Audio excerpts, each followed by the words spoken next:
Kita ulang kembali sejumlah berita pilihan dari Bali.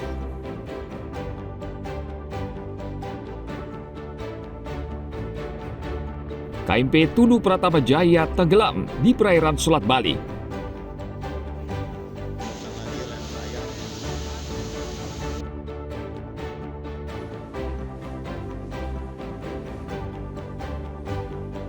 Pendaftaran sistem penerimaan murid baru atau SPB untuk SMA di Kota Denpasar mulai dibuka.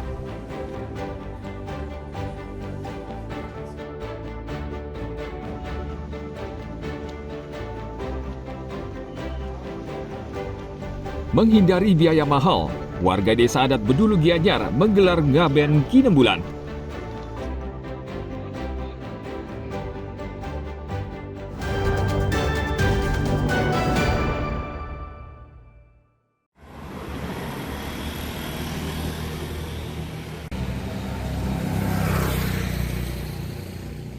Proses pendaftaran sistem penerimaan murid baru atau SPMB tahun ajaran 2025-2026 untuk tingkat SMK di Kabupaten Bangli memasuki hari kedua. Pihak sekolah sibuk mengecek kelengkapan dokumen yang diajukan calon siswa baru. Namun suasana berbeda terlihat di SMKN 1 Susut Bangli. Saat proses pendaftaran SPMB tahun ini justru terlihat lengang. Penyebabnya banyak calon siswa memilih mendaftar di sekolah yang terletak di kota karena lebih bergengsi dan maju.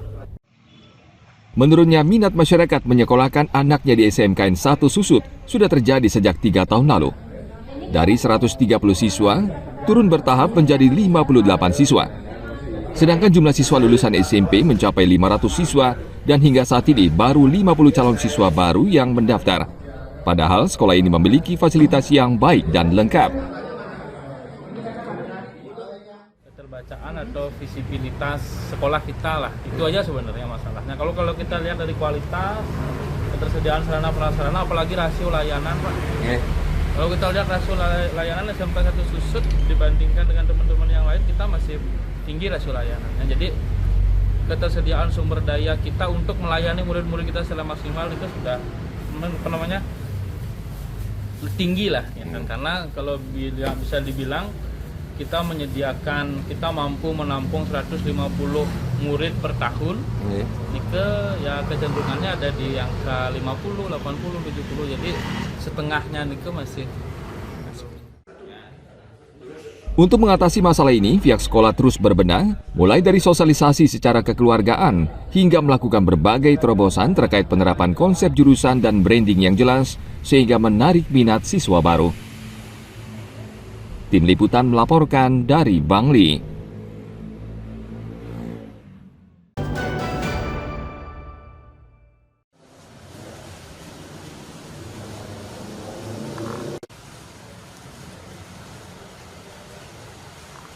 Pendaftaran sistem penerimaan murid baru atau SPMB untuk SMA di Kota Denpasar mulai buka tanggal 30 Juni hingga 4 Juli 2025. Sejumlah kendala sempat muncul, salah satunya sistem zonasi yang diganti dengan sistem domisili. Banyak orang tua yang bingung dengan sistem baru, seperti yang terjadi di SMA Negeri 1 Denpasar. Para orang tua siswa terpaksa mendatangi posko SPMB untuk meminta penjelasan terkait aturan baru. Yang pertama, banyak masyarakat yang masih mengira bahwasanya jalur domisili, dulu namanya zonasi, itu berdasarkan jarak. Sekarang ada perubahan, berdasarkan jarak, tapi tetap memberikan nilai rapor. Sehingga di sini kesimpulannya pakai nilai. Jadi mindset masyarakat masih menganggap jarak. Yang kedua juga masalah nilai rapor. Banyak kemarin kesalahan administrasi, nilai raportnya ada angka koma di belakangnya, itu tidak diperlukan. Nah, solusinya sudah kita berikan, kita panggil orang tuanya untuk memperbaiki data tersebut ke sekolah masing-masing. Nah, yang ketiga yang masalah itu masalah kurasi, masalah penghargaan terhadap prestasi lomba. Nah, kurasi ini adalah suatu proses di mana panitia lomba mengesahkan kembali apa yang dicapai prestasi anaknya tersebut.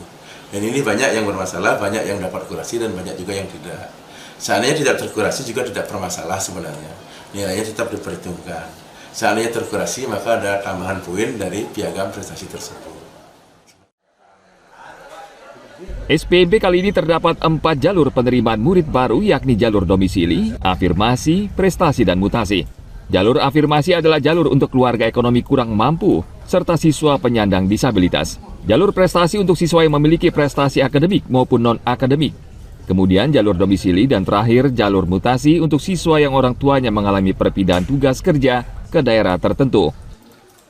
SMA Negeri 1 Denpasar saat ini menyediakan 12 ruang kelas untuk menampung 432 siswa.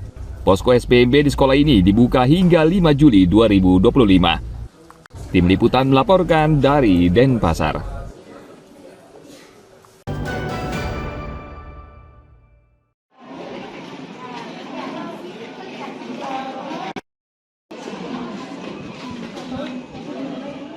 Tahun ini, proses pendaftaran siswa baru untuk tingkat SMA dan SMK di Kabupaten Gianyar lebih rumit dan merepotkan. Salah satu yang mengganggu yakni jaringan internet yang lambat, serta persyaratan yang jelimet. Sejumlah murid dan orang tua akhirnya memilih mendatangi sekolah pilihannya. Mereka merasa lebih afdol mendaftar secara langsung karena bisa mendapat penjelasan secara langsung dari Panitia Sistem Penerimaan Murid Baru atau SPMB. Seperti yang dialami Desak Nyoman Suryanti, salah satu orang tua siswa. Ia mengaku tidak menerima link atau tautan pendaftaran sehingga ia memilih datang ke SMKN 1 Gianyar untuk mendaftarkan anaknya. SMP-nya nggak dikasih gitu, Pak. Di sekolah SMP-nya nggak dikasih linknya. Makanya harus ke sini. Untuk apa di sini? Untuk pendaftaran ulangnya. Terus sekarang ada kendala, Bu? Iya, coba satu harus gini, apa namanya, melengkapi buta warnanya. Tidak. Begitu juga Putu Indra Pratama, ia menilai keruwetan yang terjadi akibat kurangnya sosialisasi. Kesulitan mungkin saat mengupload filenya nih, kan perlu menyesuaikan dengan berapa batasan batasan ukuran file yang perlu diupload. Jadi waktu saya menguploadnya ada file yang kelewat kapasitasnya. Jadi saya perlu mengkompres lagi agar ukuran dari filenya tersebut lebih kecil. Untuk mengatasi masalah ini, sekolah melibatkan pengurus OSIS sehingga proses pendaftaran berjalan lancar. Kebanyakan kendalanya itu di dokumennya aja sama di jurusannya. Karena jurusan yang dipilih itu balik lagi sama dokumen yang diperlukan. Misalnya kan semisal adiknya memilih jurusan A di sekolah A gitu. Tapi adanya juga memilih jurusan B di sekolah B gitu. Sementara jurusan B itu memerlukan surat secara spesifik gitu. Contohnya surat keterangan tidak buta warna. Sementara adanya kan nggak terlalu gini menginginkan sekolah di sekolah B, tapi harus ikut juga mencari surat secara spesifik gitu. Sekolah dan orang tua siswa meminta pemerintah membuat kebijakan yang lebih sederhana dan mudah dalam proses pendaftaran SPMB. Mereka mengaku persyaratan pendaftaran terlalu ruwet dan membingungkan. Selain itu, pemerintah juga kurang melakukan sosialisasi. Tim Liputan melaporkan dari Gianyar.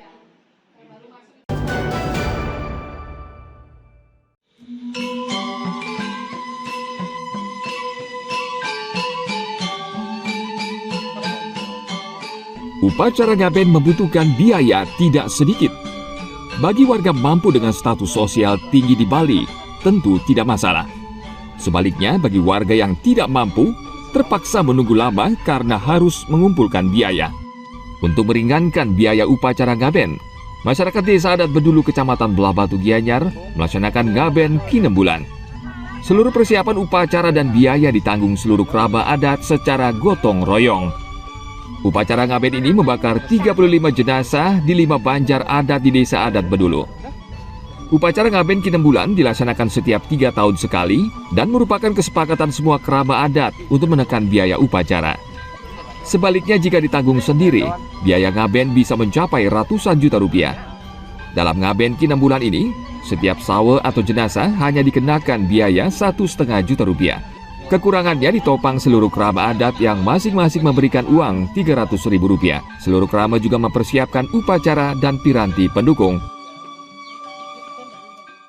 Kami di Desa Adat Bedulu melakukan persiapan kurang lebih 20 hari yang lalu, yang kami persiapkan adalah disiapkan oleh keramo kami di Desa Adat Bedulu 5 Banjar, kurang lebih 800 kakak.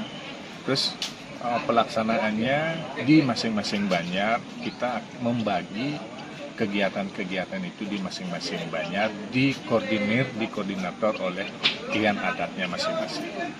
Mulai dari tanggal 23 Juni tahun 2025 melaksanakan ngentanen atau matur piuning kepada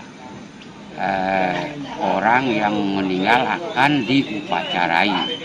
Selanjutnya laksanakan acara mendak tukun ke beliau sanding pejeng secara bersamaan, dalam hal ini untuk merangkai keseluruhan upacara yang akan dilaksanakan dalam puncaknya tanggal 5 Juli tahun 2025. Itu akan dilaksanakan perabuan secara bersama-sama dan serentak. Akan di sana dilaksanakan pembakaran jenazah yang diupacarai.